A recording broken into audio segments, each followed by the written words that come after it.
one thing that I cherish the most about being a young traditional healer is because I'm able to help people at the end of the day. And it's just an amazing feeling more than anything else, I think.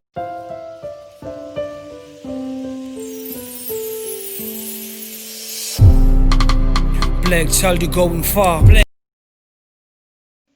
Hello guys, welcome back to my channel. My name is Bohiso Pimo Quena. This is the random chat with Babla. As I said, Babla is me, Bohiso is me. We are one, we are together. That's just my plate number. Bohia, thank you so much for joining us. Thank you so much for coming to my family.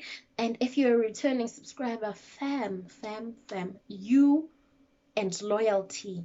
I like this and I like that and I appreciate that about you. Thank you so much for watching this video. If you are just seeing part two, do make sure that you watch part one. I'll drop the link in the description box for part one of the video that we did about being young and being cold. So as I said previously on episodes, random chats with Poplar, we're talking about being young and gifted and how I ran away from my calling. And yeah, moving on. So my grandparents had to sit me down to explain what is happening, what is the drill with how our family does things. They had to teach me. They had to teach me a lot in a short space of time. And I say in a short space of time because somehow I feel like they knew that they were passing. Like they knew that 2020 they were both going to pass on in. And I say this because of the kind of information that they've given to me, how open we were this time about, you know, there was a lot of truthfulness that was going on, a lot of giving of information that was very much needed for me to have in order to be able to be open to open to chasing my dream and meeting my calling and being young. And yeah, so we said, we spoke, and they explained to me how everything would go. And so in my heart, in my head, deep down, like I still was low key, like not for the idea, although I knew that it was affecting me physically, mentally, and all that. So, and a lot of people wouldn't see because, like, I'm Bohiso, I'm known to be the strong girl. I'm like, I'm like the one, I think, to most people. I'm that girl who seems to be having it all together. And I think I was depressed in front of people's eyes for 2 years, and like, only a few people actually would catch that I'm not okay. I did therapy for the first, like, a lot of things were just like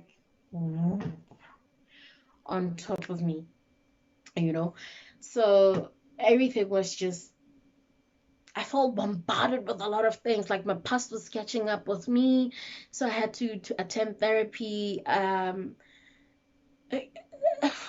lot was happening. Like my 23 and my 24. No, man, that was not right. No one deserved to go through that, but me, of course. So no one does deserve to go through that except for me, because I was meant for that journey. And 2020 in March, I lost my grandmother, who was referred to Mukaiji. The last time I saw my grandmother popping out of popping out is the wrong word to use, coming out of a trance. It was Mukaiji who I was speaking to. Yeah, and I lost my grandmother in March, and 3 weeks later, the husband followed, lost my grandfather, and I was so frustrated and I was losing my mind at that time, because then now how am I supposed to go through this journey by myself? How am I supposed to go through this Gilawani, you know? And I think that's what made me to tear apart more than anything else, to say that um ooh, get my emotional. Now I have to actually go through this whole process by myself, And I'm not saying this out of the like disrespect to say that the people that have supported me throughout the journey were not there. But if you get what I'm saying, I felt literally alone because no one understood it more than, especially like my grandmother. She understood it a lot better. And yeah, so yeah, in the journey I went in, and my sister was there, like my sister, my Pifamugwen was there with me from the last consultation that I did. Or you know what? Really, I am called. You know when you like, let me go and check. So I went there and I checked. And like, baby girl, you have to go. It's late. You've been running away for so long. You've been gone for so long. Your people are going to turn their backs on you, and you're not going to believe what is going to happen to your life. You think having headache like every day is that? You think your legs locking on you, it's the worst that could happen to your life? Baby girl, listen. If you don't go, you don't get initiated, if you don't carry on with the baton of where your grandparents have left, your great grandparents have left, and what they have left for you, it's like you're spitting on their face, baby girl. What's wrong with you? Go there, do what you must do, tell what you must, and just finish this process. You're strong, you're powerful, you can do this. My sister was there, and when they told me, you know what? This is the last stroke. If you don't do this, your life is going to turn for the worse. And it was, slowly but surely, it was. And I could see it, and I was like, we can't. So I decided to go in. I went. First week of the initiation, I hated everyone because I felt like they hated me.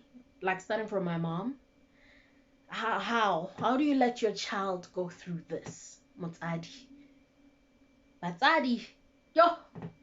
So yeah. I went in, my like my one and only aunt in this world supported me fully. Um So I went in. The first week was horrible. Firstly, Negitava Koho. Like, I grew up in an era where live chickens, like, I would see it after the quaid. You get what I'm saying? So, firstly, is that. Secondly, like, dude, ke kgoletse ko Motlakaseng. Do you understand what I'm saying? Like, ke kgoletse ko Motlakaseng, and taba tse tsa mollo, I don't think it's gonna work out, bro. Thirdly, it's always, you have to wear it. So I didn't have a problem with wearing the cloth, of course. I didn't have a problem with putting on what I needed to put on. Just the whole process of chickens, the whole process, yeah, yamushi. Like, I hate smoke, but now I even, like, even when I'm at my place, I would, dang it, man, I miss some smoky smell. Ke hopotse monkgo, ke hopotse monkgo wa mushi, ke hopotse monkgo wa mpepho. Like,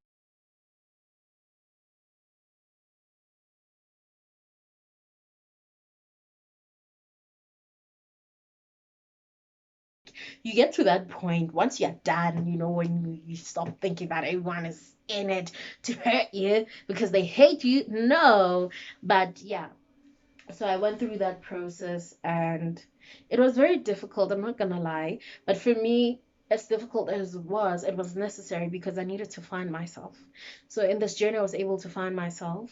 To really meet myself for who I am. I've never, like, I always would say that I don't know myself. And for the first time, I didn't have to fight anything. Like, all I had to do was to be vulnerable and allow myself to sink in this whole process, because it was meant for me and me alone, and it was meant to heal me more than anything else. It was meant to make everything to become a lot more clearer. Like, I was so happy. So week one, I hated everybody and stuff and stuff. Like, week two, like, okay, it's not bad. All there is for me to do is to really wake up, do what we must do, and learn. open myself up to learning. And as I would say, that I'm fat, not just literally, but faithful, attainable, mostly teachable. So it was just really so great, and I was so faithful and grateful, and so fortunate enough to have had Gobela that was just so giving, that allowed me to be a snob for the first week that I needed to be a snob and not want to do anything limolo, to allow me to be that girl who's from varsity, as the kids around there would say, all right, she's from varsity, she wouldn't survive, she's not going to even complete this process, who does she think she is, who, like, this thing para, but guess what? Inside of me, there's a lepara that lives, like, there's this lioness that live, like, my throat speaks raw, like, I would raw if it was possible, but I was meant for this, man. Like, this journey was meant for me. Like, dude, but Wakale, who, okay, they know me, but who I didn't know trusted me enough to give me this gift. Why? Why should I be the one to say no? Like, I've embraced it. I grew in it. I was afforded an opportunity to teach. Look, man, Gobe, like, I was just so giving. Like, I learned. I was allowed to cry when I had to cry. I was allowed to sow when I had to sow. I was allowed to just do things. And fortunately, like, when you're meant for something, there are no mistakes.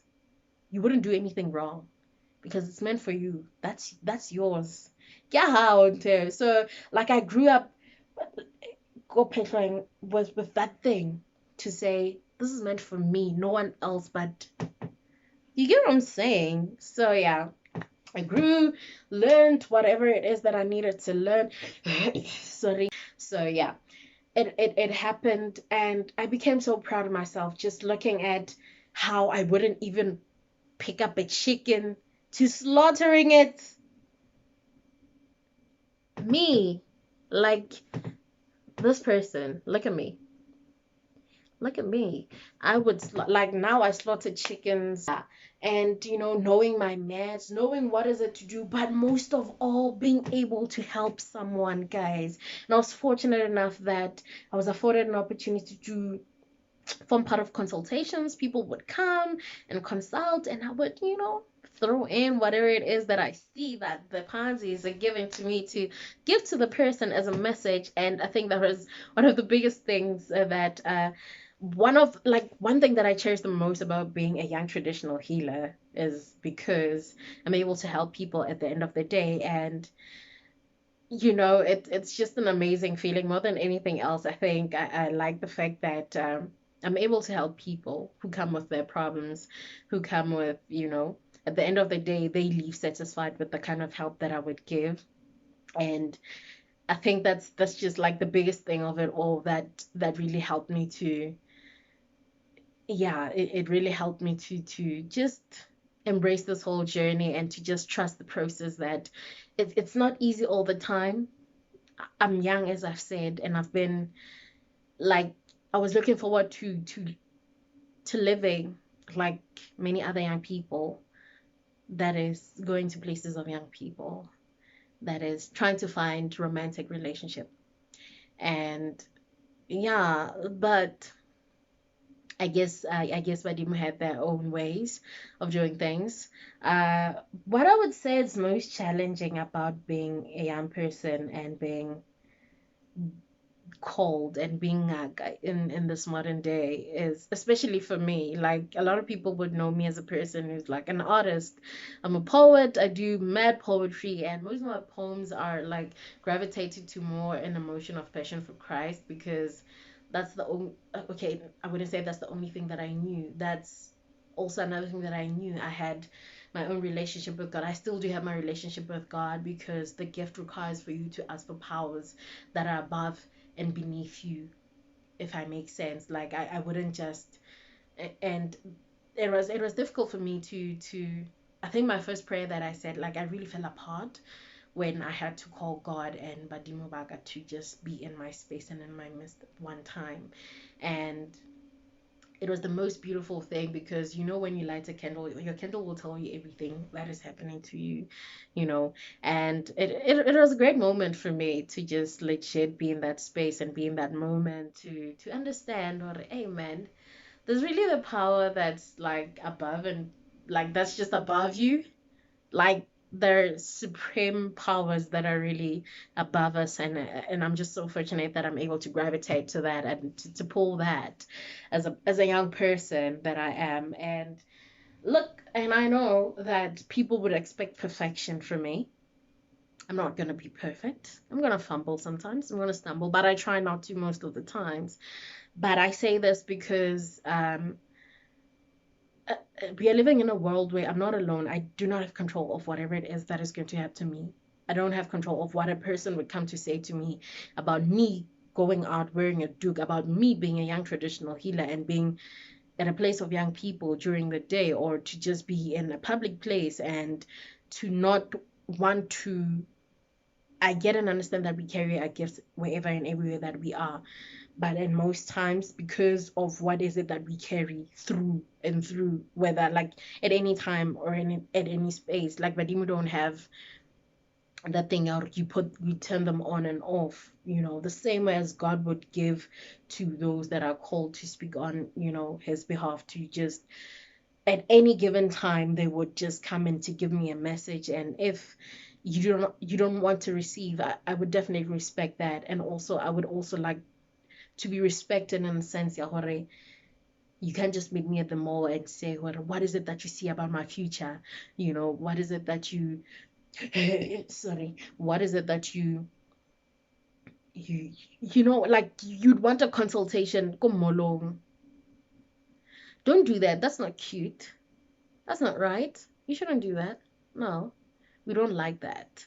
Personally, I don't like that. And uh, if there is a sense of if there's like a message to be delivered, it will be delivered regardless.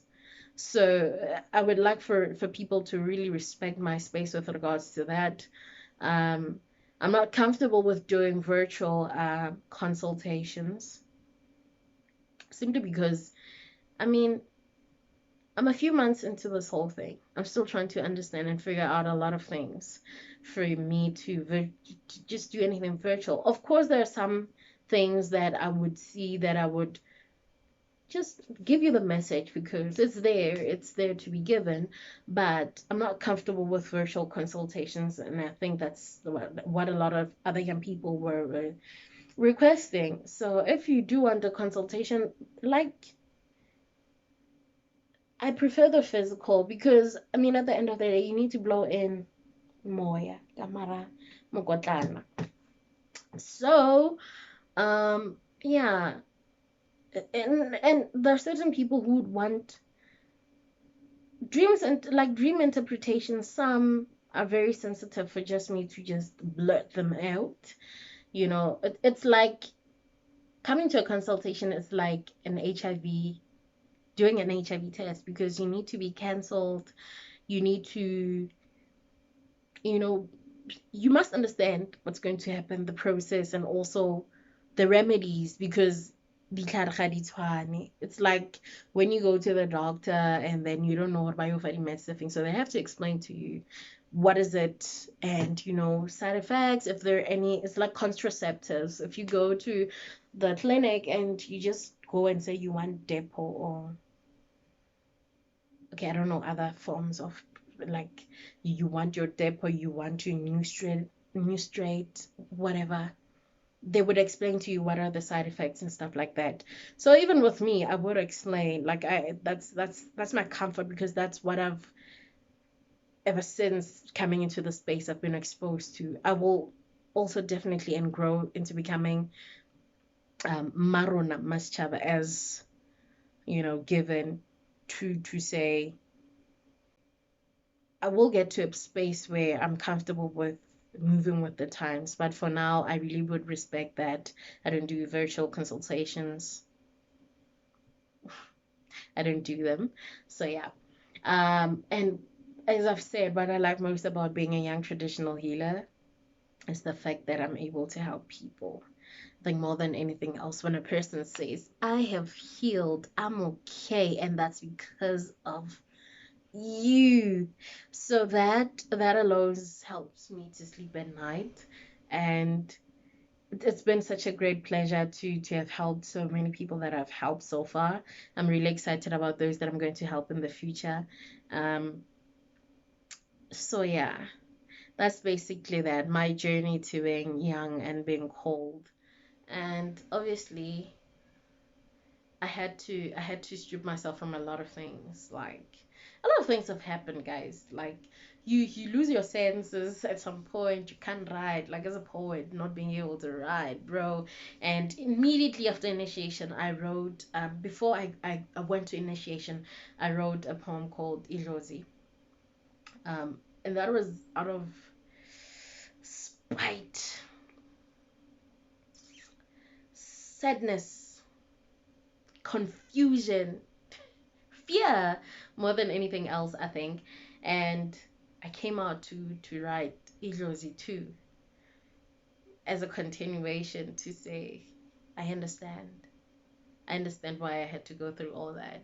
I really understand why that was supposed to happen. I understand why it had to be me. Like, uh, Ilozi too is just like hands down to say, I got my guys. Like, I really put my respect and my honor to you, to say you trusted me so much with this gift. And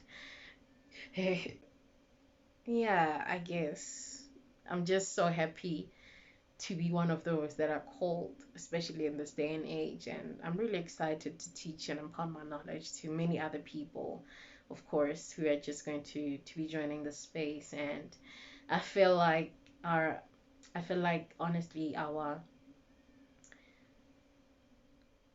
this century, this world where it is right now, is experiencing such a great spiritual awakening. And our ancestors are just coming back through us. And as young people, as we grab onto those gifts, we are going to change the game for so many years and years to come, not only just for us, but those that follow, and those that follow us.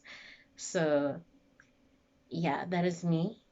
My name is Pogiso Pimkwena. Call me Maruna Maschava if you like.